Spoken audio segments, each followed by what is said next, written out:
Doutor, como é feito o diagnóstico do estudo do sono? Olha, assim, para a gente detectar o tipo de problema, o distúrbio do sono, quer dizer, são tantos distúrbios do sono que, lógico, o atendimento médico, uma boa história, quer dizer, é 1 hora de atendimento desse paciente para a gente procurar por aí já detectar que tipo de problema ele tem. Se é um problema de insônia, se é um problema de apneia, se é um problema de ritmo, se é um movimento, um comportamento diferente.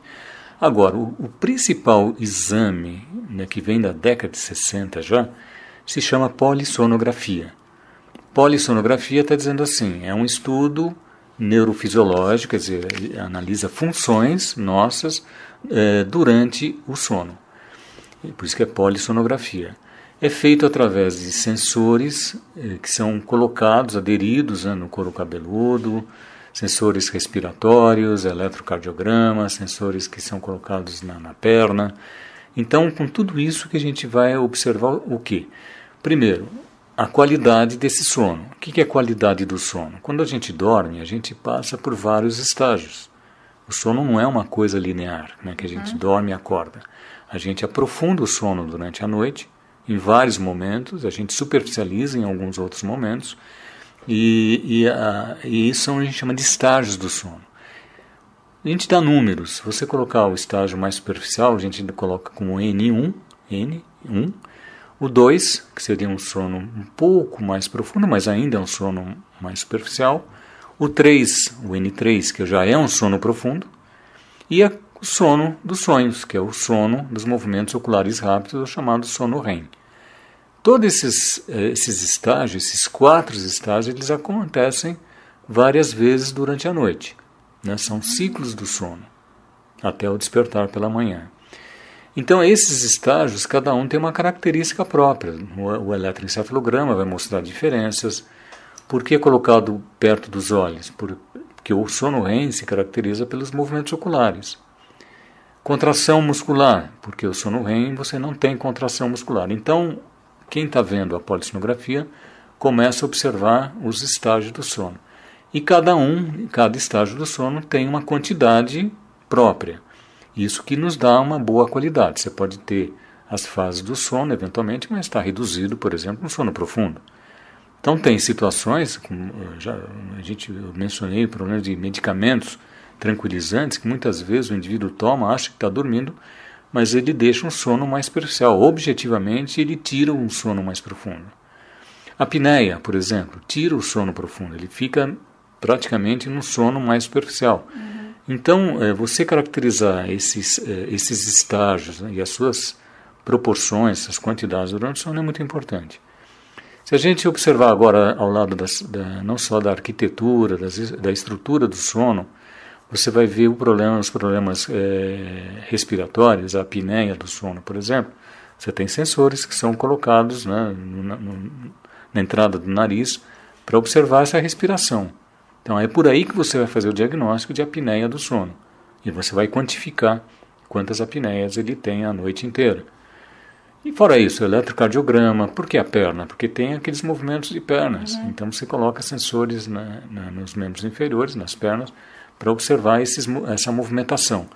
Então, a polissonografia hoje, é claro que o grande diagnóstico, a grande procura é em cima dos problemas respiratórios, a apneia do sono.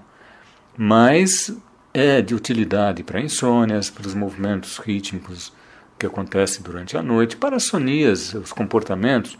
A gente precisa ter a sorte de pegar um comportamento, um sonambulismo, por exemplo. Eu tenho um paciente que fala assim, eu tenho sonambulismo todas as noites. Bom, vem fazer a polissonografia, naquela noite não teve nada.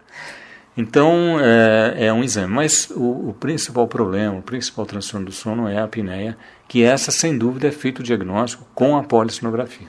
E esse exame, a polissonografia, onde é feito esse exame, doutor? A polissonografia é um exame feito a gente chama de laboratório, mas são instituições onde você tem quartos que se reproduzem até um quarto da própria residência, onde ele é monitorado durante uma noite. Então ele vai para esse laboratório, é feito o monitoramento durante a noite inteira e de manhã ele acorda, vai embora e depois esse exame é lido, né?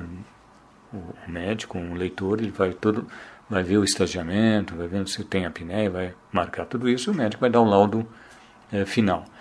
Atualmente, a polissonografia tem algumas polissonografias que estão sendo feitas até a domicílio.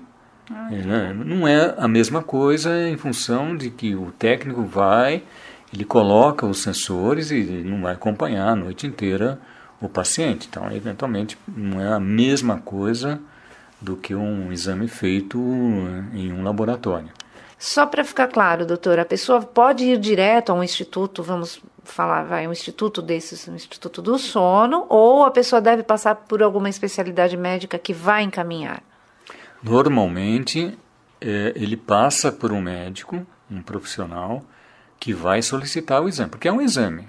Então, não é o próprio paciente que vai fazer o exame, porque ele muitas vezes não sabe o que fazer com o exame, como qualquer exame de laboratório. Então, ele é atendido por um profissional. O que a gente tem? Os exames são feitos, por exemplo, aqui no Instituto, são encaminhados por outros médicos.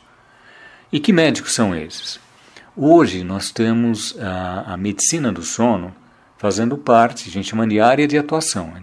Há poucos anos atrás, nem isso, a gente não era reconhecido como nenhuma especialidade.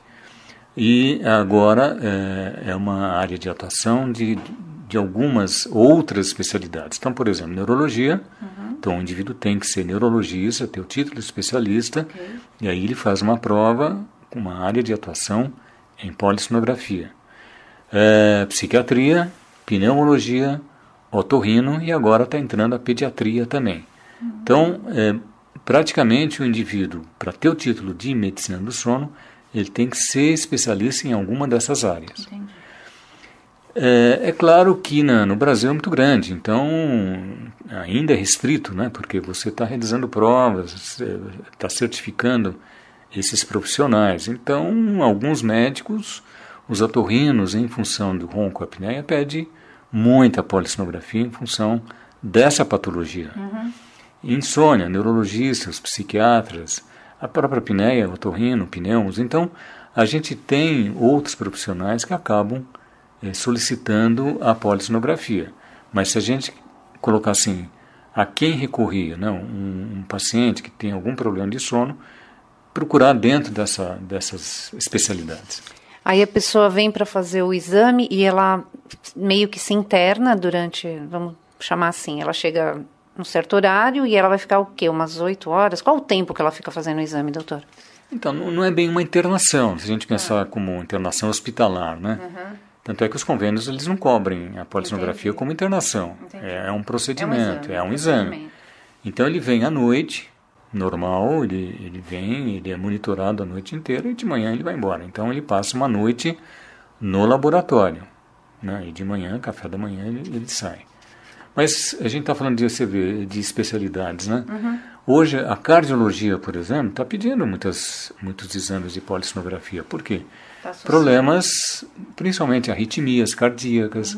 Então, está começando também outras especialidades a solicitar a polissonografia. Doutor, quais as suas indicações para que tenhamos, então, uma boa noite de sono? Eu sempre digo assim, dormir bem é dormir uma quantidade boa, uma qualidade boa de sono e um ritmo que seja teu, né, que seja adequado. Quantidade, a gente já está vendo que muitos de nós não estamos dormindo quantitativamente boas horas de sono. Então, por quê? Porque a gente está tendo situações de dormir tarde, de acordar muito cedo em função de trabalho, toda essa parafernália eletrônica, né, que surgiu, que está realmente tirando o sono de todos nós, principalmente dos jovens, das crianças, com celulares, computadores. Então esse eu acho que é o grande problema hoje, em função disso tudo, afetando o nosso sono. Se a gente imaginar qualidade, não basta dormir somente, ter uma quantidade boa. Isso nós vimos, por exemplo, em relação à polissono. O indivíduo pode estar dormindo 7, 8 horas, mas dormindo mal. Ele pode estar roncando, fazendo apneia. E ritmo, como eu falei, de atender ao teu ritmo, quer dizer, ir para a cama e acordar no teu ritmo. Agora, é claro que ao lado disso, todos nós Quem tem insônia, muito mais, quer dizer, ter bons hábitos. Mas isso vale para toda a população. Quer dizer, bons hábitos é isso, dormir a quantidade adequada, ir para a cama e acordar em horários regulares, não variar muito, né? A gente vê isso em final de semana, que a gente quebra totalmente o nosso ritmo, né? Acorda tarde, almoça tarde, e aí chega à noite, domingo à noite, aquela dificuldade para dormir. Não fazer uso de bebida alcoólica à noite, atividade física durante o dia é importantíssimo. E uma coisa importante, ir para a cama para dormir. Quer dizer, a gente já falou tanto da parafernália de celulares, Sim. E antigamente a gente falava televisão, mas não é só televisão no quarto, é tudo. É ir para a cama para dormir, ou seja, no momento que você for para a cama, apagar a luz e dormir. Em um ambiente muito adequado, isso envolve colchão, envolve luminosidade, envolve temperatura, silencioso. Então todo esse ambiente tem que ser favorável para um bom sono. E ir para a cama e ficar na cama o quanto você precisar para dormir, e se não dormir, sair da cama. Não pode ficar 10 horas na cama, dormir 5. Agora, também evitar as preocupações, né, doutor? Isso é muito importante. Tem gente que deita na cama e fica pensando o que tem que fazer, o trabalho, o problema no trabalho, o relacionamento, enfim, tudo. Se a gente descobrir como se faz isso em relação a tirar as preocupações, nós não seremos humanos, né? Porque, é claro, a gente até na terapia comportamental é interessante que a gente põe um diáriozinho de preocupações, de onde você anota.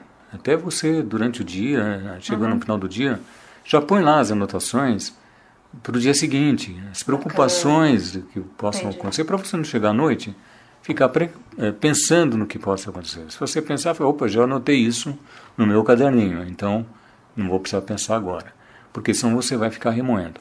Mas é claro que uma vida envolve boa qualidade em todos os aspectos, né? O emocional, sem dúvida, é fundamental para uma boa noite de sono, né? E aquela coisa que nossos avós diziam, uma xícara de leite quente, um chazinho quente de dormir, isso realmente ajuda? É assim, tem muitos rituais, né, que eu chamo. É claro que depende de cada um. Depende, às vezes um leite pode fazer bem para alguma pessoa, agora não pode ser uma regra. Um banho morno, não muito quente à noite, é relaxante, mas isso depende muito depende muito de cada pessoa, né? Não é uma regra, né? Muito obrigada, doutor. Então, hoje eu falei com o doutor Luciano Ribeiro, que me recebeu aqui no Instituto do Sono. Queria agradecer muito a sua participação, de ter disponibilizado o seu tempo para falar um pouquinho com a gente aqui da Alcel Pro Saúde. Muito obrigada, doutor. Eu que agradeço, foi um prazer por essa participação e falar um pouquinho, né, de sono, e que é muito importante para todos nós. Com certeza, vamos ficar um pouquinho mais preocupados com a nossa qualidade do sono. Muito obrigado. E ficamos por aqui. Até a próxima semana com mais um programa Alcel Pro Saúde, a serviço da vida e da saúde. Você ouviu na Showtime Alcel Pro Saúde. Alcel.